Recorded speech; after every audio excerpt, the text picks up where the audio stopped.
Aristotle, the Greek philosopher Aristotle, is considered to be the father of virtue ethics. Aristotle, in his philosophy, he focused on the development of a virtuous character as its primary aim. That is the central focus of virtue ethics. The focus is not on whether an action is ethical by its very nature.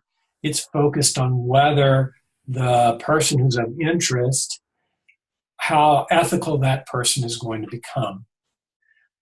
Virtue ethics focus upon the development of particular virtues: courage, temperance, wisdom, justice, generosity, benevolence, constancy, and industriousness. So returning to Miss Crawford's dilemma, she was obviously considered with some personal choices that were a dilemma. She would be, and if we're looking at this from the perspective of virtue ethics, we would expect that she would be concerned about the kind of person that she would become through her choice, and that she would also be concerned with the type of people that her students would become as a result of her decisions. Will she become a person who is willing to exploit a few students in order to win? Might she create a student and parent culture that values winning above other educational needs? So these and similar questions would be the kinds of ones that she would think. She may be concerned about developing winning as a priority rather than musicianship overall, and that may influence her ethical approach, or the ethic of her approach. The ethic of care is sometimes considered to be its own ethical framework. Some ethical philosophers consider it to be part of virtue ethics. I'm going to discuss it here as a separate ethical approach. In the article that you're going to read, you're going to see that Rogalski talks about it under the framework of virtue ethics. But the ethic of care was developed by the American feminist philosopher Carol Gilligan. She was concerned that philosophers were overly concerned with justice. Those philosophers were primarily male, and she saw them as seeing through a more of a limited perspective without taking care into account. She believes that personal relationships are more important than justice in determining what is moral. She argues that people have a moral obligation to place the needs of those whom they are closest to above other considerations. This ethic has continued to be developed in education. It's very influential. Educator Nell Noddings has written about this quite a bit. Posted on the slide there, you will see some books that she's written that have to do with the ethic of care. Now, this ethic is sometimes referred to as the feminist ethic of care. It asserts that educators should consider their parental relationships with students when making decisions with moral consequences. So in applying an ethic of care to this example case study, Ms. Crawford might give her close relationship with her students the most important consideration when deciding on how to proceed. She may feel an obligation to nurture and care for her students by providing them with knowledge and skills, regardless of their ability level. The pressure from principal and other members of the school community would be inconsistent with an ethic of care, and she might disregard that pressure and continue to meet the musical needs of all of her students. So something that might be going through your mind is you might say, well, this is all good and fine, but what about keeping her job? So I think one thing that's important to say, when we talk about ethics, we're not talking about legality. There are many things that are ethical that may or may not be legal.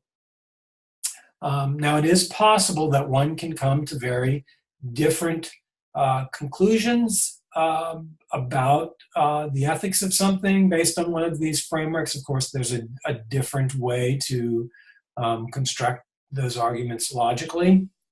But I think what it does provide us a way of kind of pulling back some of the layers and looking at some of the assumptions that we make about decisions, and particularly about our profession. They certainly do provide us with a framework for examining complex dilemmas. Now, on the next chart, on the next slide, is a chart that summarizes the questions that were raised in Miss Crawford's moral dilemma. We took a look at these questions that had to do with each school of thought.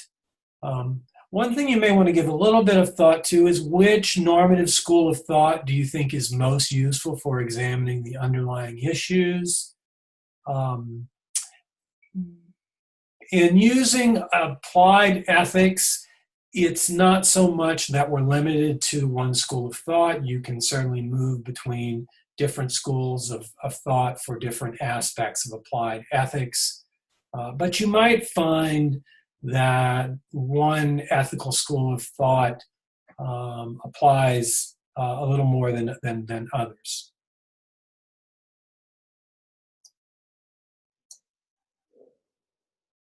So applied ethics has been used extensively in many professions, in business, in law, and medicine.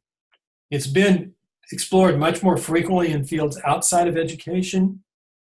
In education, the use of applied ethics, or the use of ethics, has been growing, and applied ethics have been growing over the last 20 years. Now, in applied ethics, complex problems are examined through a process called ethical deliberation. And typically, this follows several steps. The first step is to identify the true or reasonable principles that are applicable to a situation. So that's our reason for looking at these ethical principles, to decide what are the principles of right and wrong that we think are worthy of applying to the situation. Second, we'll need to account for the relevant facts. Third, we want to apply those principles. And fourth, decide upon a plan for action. So I'm certainly not suggesting that every decision that we make follows this nice, neat decision-making process.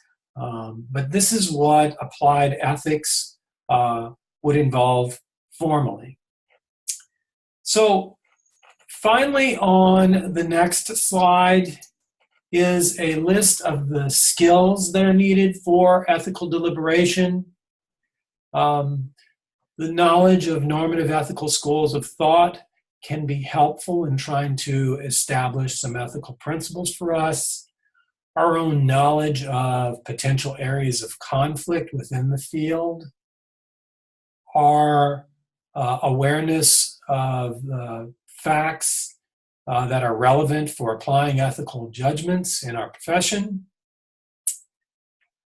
having the ability to take different perspectives. That's certainly important for ethical deliberation.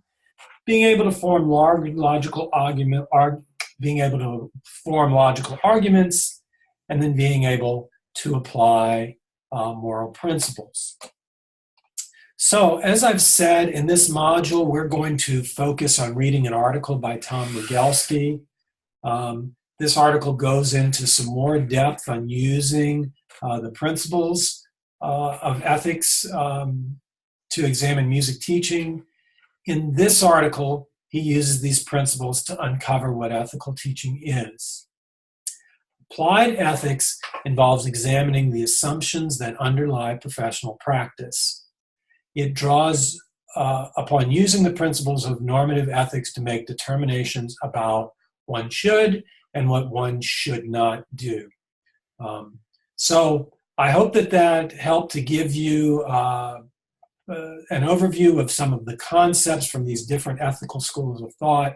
I think that we're going to have some good discussion on applying these in the discussions in this module.